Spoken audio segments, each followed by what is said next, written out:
We continue now at the top of Daf Nun Gimel Amud Beis in Meseches Nazir. This is Nazir Daf 53b. The Gemara asks from the Mishnah, Chatzi kav atzamos. So the Mishnah is implying that this is true by a half a kav of bones. Yes, then it is true. We'll see Tosas in a moment who's going to explain what the question is. But rova atzamos lo, but if it's a quarter a kav of bones, that is not the case. And so the Gemara asks, hey chidami, what exactly is the case?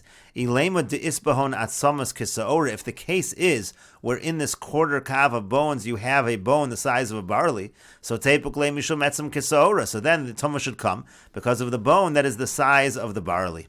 And so the Gemara instead says, Ela da'akmacha kmuche. Rather, the case is that the bone is ground up like fine flour, and therefore, since it's ground like fine flour, there is no bone the size of a barley. Tosas explains the Gemara, Chatzi kav atzamos hechidami disbu etzem kisaora tepukle mishum etzem kisaora. Tzarachian, my kaparach. What exactly is the Gemara asking over here? Hal'inyan ohel irina. Now we're talking here, when we talk about a chatzi kav or a rova, a quarter of a kav of atzamos, we're always talking about tumas ohel. V'etzem kisaora lo matami ba'oel. Now, in etzem kisaora, a bone the size of a barley is not even matami ba'oel. As we said, it's only matame through touching it or through carrying it. So what is the point of this Gemara? V'yomer so the Ri explains as follows. We're relying on what we're going to say soon. The basar de tanan bereisha chatzi kav de mashma aval pachos lo, because it says again in the beginning of the Mishnah that a half a kav and not less than a half a kav. Amai itzrich lemisni b'seifa rova atzamos dein hanazir megalei acholav. So why do you almost have to repeat yourself at the end of the Mishnah that it's going to say coming up that a quarter kav of bones the nazir doesn't shave? Don't we already know that if we say it's only by a half a kav that the nazir shaves? We're going to say that less than a half a kav, we mean to say that the nazir doesn't shave by tumas ohel. But if you would have less than a chatzi kav, and let's say it would be touching it or carrying it, so then actually that kind of tumah, the nazir would shave. So if that is the case, the real chiddush of the Mishnah is to teach us that when you have a quarter kav of bones, if you touch it or if you carry it, the nazir is going to shave. In other words, what the Gemara means to me medayik over here is chatzi kav atzamos, in a half a kav of bones, yes, the tumas ohel, then we're going to say the nazir shaves. Rova atzamos lo, a quarter kav of bones, if it's tumas ohel, no, but if it's touching or carrying, then yes, also the nazir shaves. And it's going on that line. That's what the Gemara is going on. But that's so obvious that on less than a half a kav the nazir shaves for touching or carrying. Because that's the bone. We say already that a bone the size of a barley, if you touch it or carry it, we already know that the nazir shaves on that. So what are we saying? A quarter kav of bones touching and carrying it, that's the same thing. That's even more than a bone the size of a barley. And so that's what the Gemara answers. The Gemara answers going to ikmach hakmucha. You have a different case here. Let's say you have a case where it's turned into powder. Shatach and hadek, it's very thinly ground up. Kekemach, like flour or ka'afar or like dirt. There you don't have a bone that's the size of a barley. It's all ground up. But if you have a total of a quarter of a kav, so then you touch it or you carry it, so then the nazir is going to have to shave on that. And then the Mishnah said, Al Aver min hames, ve'al Aver min hachai, sheyesh alein basar koroi. Also, the nazir has to shave, let's say, a limb from a dead body or a limb even from a living body, and there's enough flesh on there that if it would be attached to a body, it would regenerate. We should note over here that the girsa our Gemara has of the Mishnah is sheyesh alehen, that there has to be enough basar on them, meaning by both Aver min hames and Aver min hachai, it has to have that basar. In the actual text of our Mishnah, it actually says sheyesh olav. Sounds like it's only going on the case of Aver min hachai, but in fact, the Rishonim over there, Tosas over there, point out that it really should be sheyesh alein. Really, it has to be basar koroi by both Aver min hames and Aver min hachai. And so the Gemara says, Ein alein basar koroi mai. Now, what would happen in these cases? Let's say you have the Aver, and they don't have the proper amount of flesh on them. So what would be the halacha? Rabbi Yochanan amar, Ein hanazir megaleach aleihen. Rabbi Yochanan says the nazir would not shave on that. Reish Lakish amar, hanazir megaleach aleihen. And Reish Lakish says that the nazir would shave on that. Tosas over here explains, Ein aleim basar koroi mai, it doesn't have the proper amount of flesh.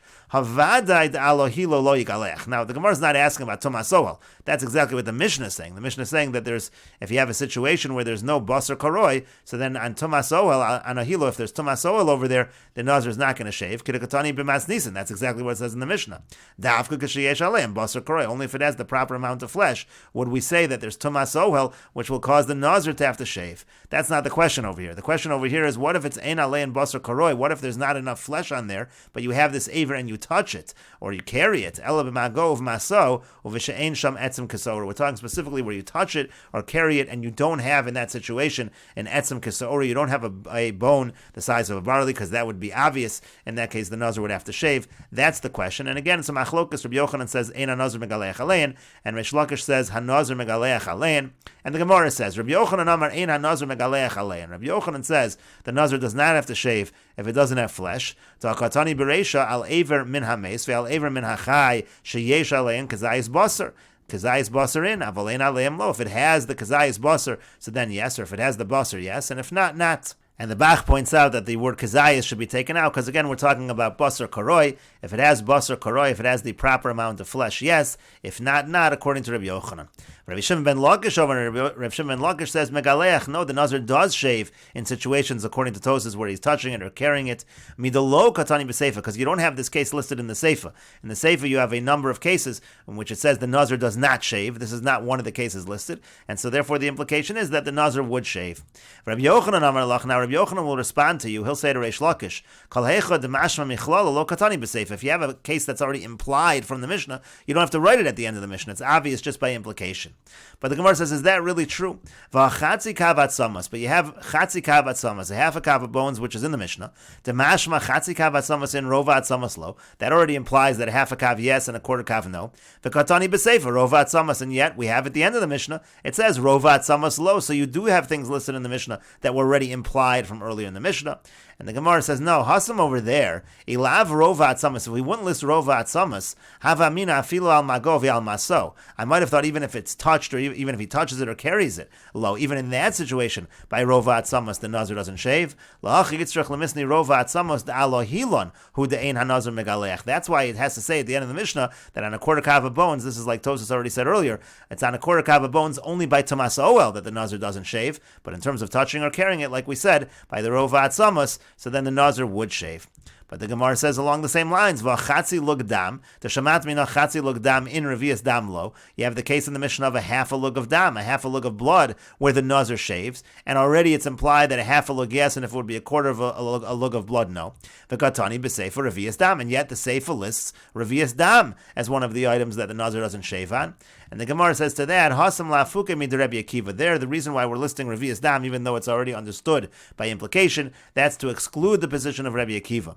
The Amar Rabbi Akiva, because Rabbi Akiva said, revius dam haba mishnei mesim metame ba'oel. Because he said that if you have a quarter lug of blood that comes from two dead bodies, so that's metame ba'oel, and we're saying that that is not the case.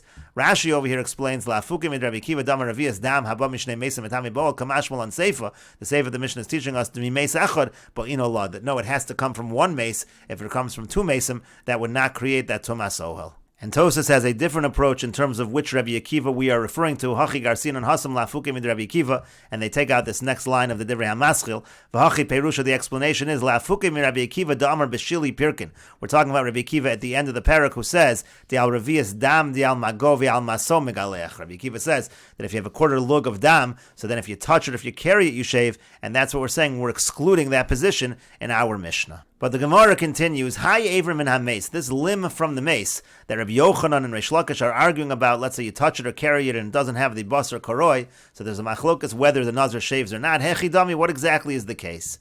Ida isbe etzem kesaora. This is also like Tosas mentioned. If it has etzem kesaora, if there is a bone the size of a barley there, so my time with Rabbi Yochanan, what would be the reason of Rabbi Yochanan? Of course, in that situation, the nazir shaves. V'ida lesbe etzem kesaora, and if it doesn't have an etzem kesaora, if it doesn't have a bone the size of a barley, my time with Reish Lakish, what would be the reason of Reish Lakish? Why should the person, the nazir, have to shave on this aver min hames without the basar karoi?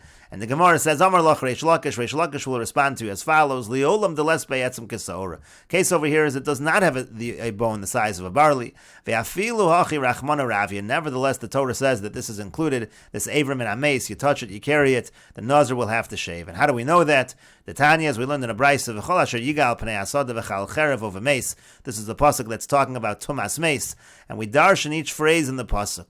Al pnei hasada, what does it mean? Al pnei hasada, zeh hamahil al pnei hames. hames. That's referring to someone who creates an ohel over the dead body. B'chalal, what does b'chalal teach us? Ze iver min achai, that talks about a limb from a living person. V'yesh lo lahalos aruchin, it has enough flesh, again, that if it would be attached to a person, it would be able to regenerate. Cherev hareze kachalal, the word cherev, that teaches us the halacha of cherev is kachalal. And Tosas explains cherev hareu kechalal. Tosas' approach to chli matchos hanogim b'meis, that if you have metal kalim that touch a dead body, so nasim avi avos hatuma. So those kalim, those kli matchos, they don't just become an avatuma, they become an avi avos hatuma k'meis hatzma. They're treated like the dead body itself. And the Gemara continues, O b'meis, the pasuk goes on to say, O b'meis is the aver hanechlal min hameis, that refers to an aver that comes from a dead body. O be'etzem adam, and then it says be'etzem adam, ze rova atzamos, that refers to a quarter calf of bones. O bekever, then it says, O bekever, ze kever sasum, that refers to a sealed grave. And the Rush explains, over kever ze kever sasum. Over kever refers to a kever sasum. What is a kever sasum? She'ein lo psicha b'poseach tefach. First of all, there's no opening in the grave of a tefach. U'mayel olav afilu shelo keneged atuma tamei. And the point is, let's say a person creates an oil over that grave, even if he's not right corresponding to the tumah, to the body itself, the entire grave is going to be tamei, and the person will be tamei. D'chashvina lekilu kulo mole tumah. We look at the grave as if the entire thing, that whole sealed grave, is filled with tumah. Now there just has to be a poseach tefach between the mace itself, the dead body, and the roof of that coffin. But if there's no poseach tefach, then you have a different halacha. Have a tumah ritzutza, that's called tumah ritzutza. Uvokas viol, and the tumah goes straight up. And then it wouldn't be tumah from the sides. The Rush says this is a Mishnah in Meseches Ahalos Nefesh Atuma Hanogeba Min Atstadim Tar Atuma Bokas Viola Bokas Vioredis. When you have a situation of Tuma Bokas Viola, Tuma Bokas Vioredis, so then you don't have Tuma from the sides. V'imhaya Makam Hatuma Tefach Al Rum Tefach Hanogeya Mikal Makam Tame Mimneshu Kever Sasum. But again, if the area of the Tuma is a Tefach Al Tefach with the height of a Tefach, so then if you touch, you're going to be Tame because of the fact that it has the status of a Kever Sasum. And Tosas over here notes the Yamar Mar Tuma Bokas Viola. This is the next line in the Gemara, and the next Amud it's going to talk about Tuma Bokas Viola, like the Rush just quoted. Tosas notes Bechdi Aisa. The Gemara really doesn't need to bring this line about Tuma Bokas to Haloairi Bekever, because that line is not talking about a kever. The point over here of kever sasum is that a person is tummy even if he's not directly connected hatuma. So the Tuma Bokas Va'ola is not really relevant to this line about kever sasum, even though we will bring it in the next video on Daf Nun Dalid Amud Aleph.